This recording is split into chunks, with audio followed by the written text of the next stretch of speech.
আসন্ন জাতীয় সংসদ নির্বাচনে রাঙ্গামাটির বাঘাইছড়ি উপজেলা সাজেক সীমান্তবর্তী ভোট কেন্দ্র ও ৯৬ কিলোমিটার সীমান্ত এলাকায় নিরাপত্তা জোরদার করতে drone, metal detector, body on camera ও অত্যাধুনিক যোগাযোগ সরঞ্জাম ব্যবহার করবে বিজিবি।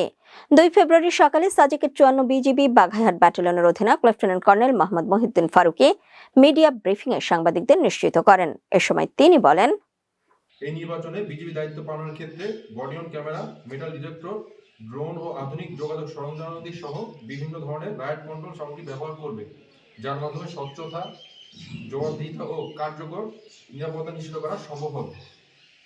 নির্বাচনী পরিস্থিতি সার্বক্ষণিক পর্যবেক্ষণের জন্য বিজিবি ব্যাটালিয়ন সদরে মনিটরিং সেল গঠন করা হয়েছে। নির্বাচনের দিন বিজিবি মোবাইল ও স্ট্রাইকিং ফোর্স হিসেবে টহল পরিচালনা। সদর দফতর বর্ডার গার্ড বাংলাদেশের দিক নির্দেশনায় বাঘাইহাট ব্যাটালিয়ন ৫৪ বিজিবি কর্তৃক বঙ্গলতলী এবং সাজেক ইউনিয়নে ৫ প্লাটুন বিজিবি সদস্য মোতায়েন করা হয়েছে। বঙ্গলতলী এবং সাজেক ইউনিয়নের নির্বাচনী এলাকায় ২টি বেস ক্যাম্প স্থাপন করে নিয়মিত টহল পরিচালনা করা হচ্ছে। ত্রয়োদশ জাতীয় সংসদ নির্বাচনকে সামনে রেখে বর্ডার গার্ড বাংলাদেশ বিজিবির ওপর অর্পিত দায়িত্ব পালনে সম্পূর্ণরূপে প্রস্তুত রয়েছে। একটি পেশাদার, শৃঙ্খলাবদ্ধ ও নিরপেক্ষ বাহিনী হিসেবে বিজিবি নির্বাচনকালীন সময় শান্তিপূর্ণ পরিবেশ নিশ্চিত করা, আইন শৃঙ্খলা রক্ষা এবং জনগণের ভোটাধিকার সুরক্ষায় সক্রিয় ভূমিকা পালন করবে।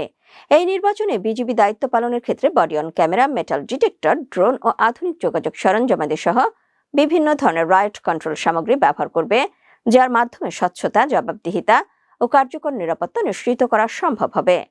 বাঘাইহাট ব্যাটালিয়নের ৫৪ বিজিবির দায়িত্বপূর্ণ ৯৬ কিলোমিটার সীমান্ত সুরক্ষার মূল দায়িত্বের পাশাপাশি একটি অবাধ, সুষ্ঠু, নিরপেক্ষ ও গ্রহণযোগ্য নির্বাচন আয়োজনের লক্ষ্যে গত ৩০ জানুয়ারি থেকে বিজিবি মোতায়েন রয়েছে এবং নির্বাচনী এলাকায় নিয়মিত টহল পরিচালনা করছে।